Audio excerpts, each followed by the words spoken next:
Miss Siti Halija and everyone. My name is Nur Natasha. And my name is Joanne. And my name is Faranisha. And I am Nurfatin. So today we want to present about agency formation and termination.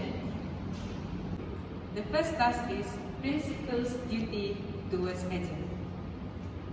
Okay, for the first one is duty to compensate. Duty to compensate means whereas principal owes to compensate an agent for services provided. In other hand, principal owes to pay an agent and agreed upon amount to the agent either upon the completion of the agency or at some other mutually agreeable time. For example, Sarah, who is driving her automobile, is injured when another driver negligently causes an automobile accident. Sarah hires a lawyer to represent her on a 35% contingency fee basis. If the lawyer wins the case for Sarah or settles the case with Sarah's approval, he will earn 35% of whatever is collected from the defendant. If the lawyer does not win or settle the lawsuit, he gets paid nothing. So the case for duty to compensate is Christensen Sales Agency versus General Time Corporation. Facts.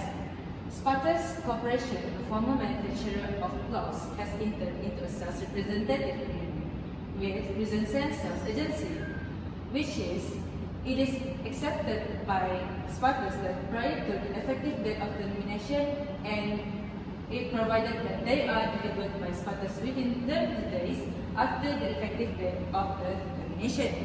So basically, on April 17, General Time Corporation bought the assets of Spartus. So they has launched a large annual sales effort of Spartus wall clocks to many stores. But on May 31, General Time informed Christensen by letter that the company had decided to make changes in its sales territories and that Christensen was terminated as a sales representative. After the termination, General Time continued to sell Spartus well clocks to many. So what is the issue and got held? The issue is Christensen entitled to commission beyond the 30 days period after termination of the agency relationship? So the court held that agency law has long recognized the rights of agents to receive commissions for sales after the agency terminates, where their promotion was the procuring cause of a later sale. This creates an implied in law contract that agents receive post-termination sales commission will be paid. Duty to reimburse and indemnify. What is reimburse mean is the principal must reimburse the agent for a reasonable amount expended in carrying out her duties. Reasonable reimbursement include the cost of travel, meal, lodging, incidental and expenses. And other is indemnify, which is generally a principal must indemnify an agent for liability incurred in the performance of her duties. This generally arises when the instruction of the principal subject the agent to liability to a third party. This is the contract of indemnity. Contract of indemnity defined in section 1 to 4 define a contract of indemnify plus a contract of indemnify is a contract whereby one party promises to save the other from the loss caused to him by the conduct of the promisor or any other person. An illustration, for example, 1, a contract to indemnify B against the consequences of any proceeding which C may take against B in respect of a certain sum of 2,200 rupees. This is a contract of indemnity. Another example is if B is not a principal debtor but only make a promise to the shopkeeper to pay. For instance, B tells the shopkeeper, "Let him have the goods, I will be your paymaster." It is a contract of indemnity. So the cases is about Birmingham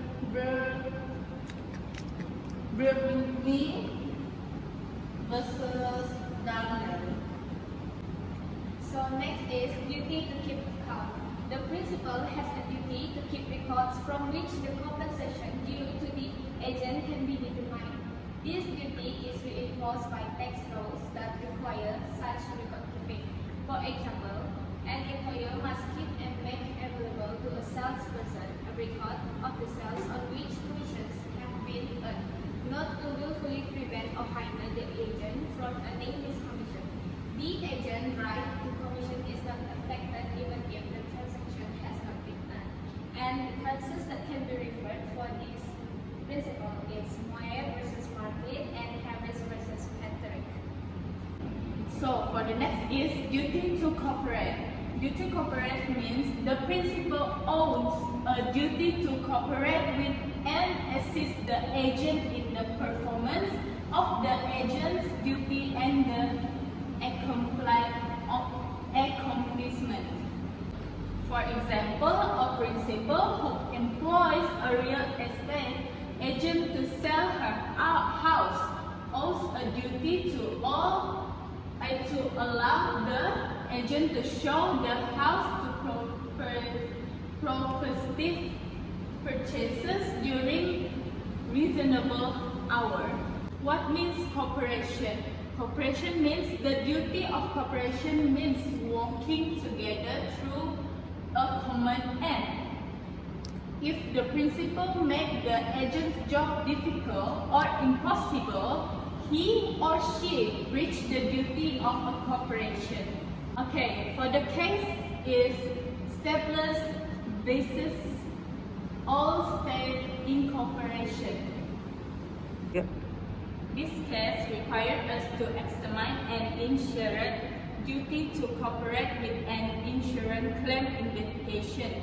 The petitioner, John Staples, had his insurance claim denied for failure to cooperate. So basically, van belonging to John Staples was stolen from a parking lot in Redmond. And then Staples reported to the police and telling them the tools were worth around 15K.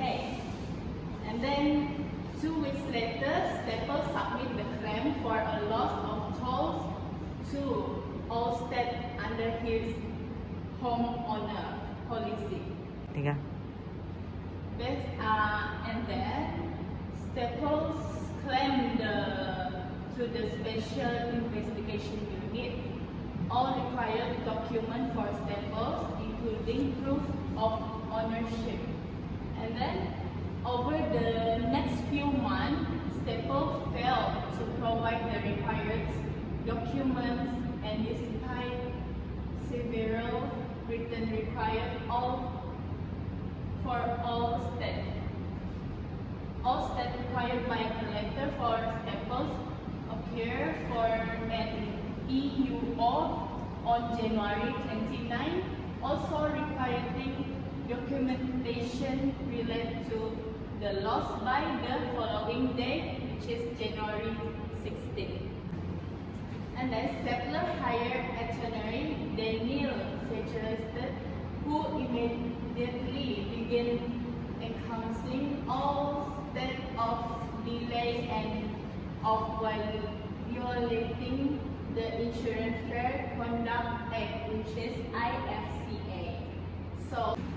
So the court ordered summary judgment for Allstate and dismissed the suit with prejudice. Staples appealed the Court of Appeals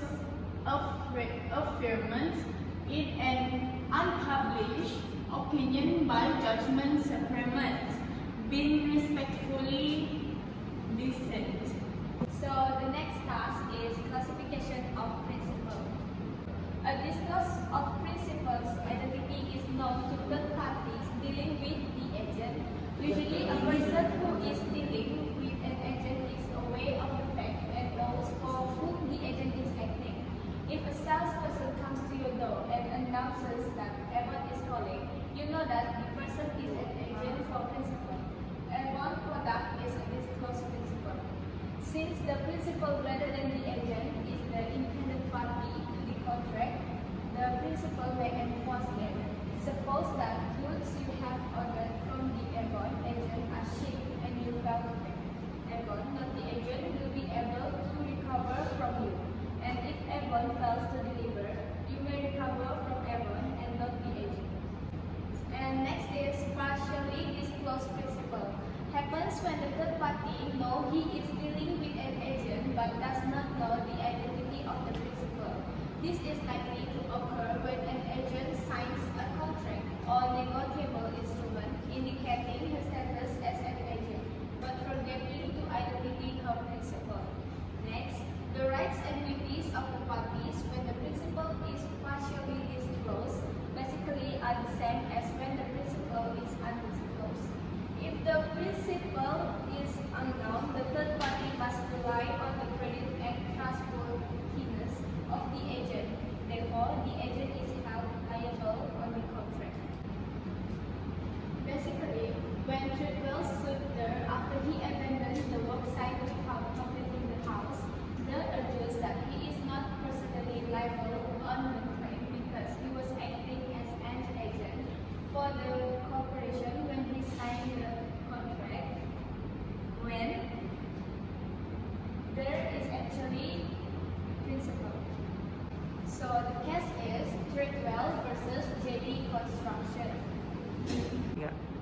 And the issue is they're personally liable on the contract. The decision is yes, in order for an agent to avoid personal liability for a contract negotiated in the principal's behalf, he must disclose not only that he is an agent but also the identity of the principal. So the last one will be undisclosed principle, where the existence of an undisclosed principle is unknown to a third party. This means third party believes that he or she is interacting only with the agent. This might, because of the act of the agent, represents that he himself or herself is the principal.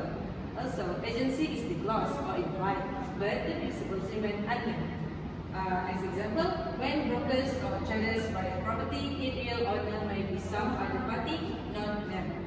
So, what is the rights and liabilities of principles? Undisclosed principle.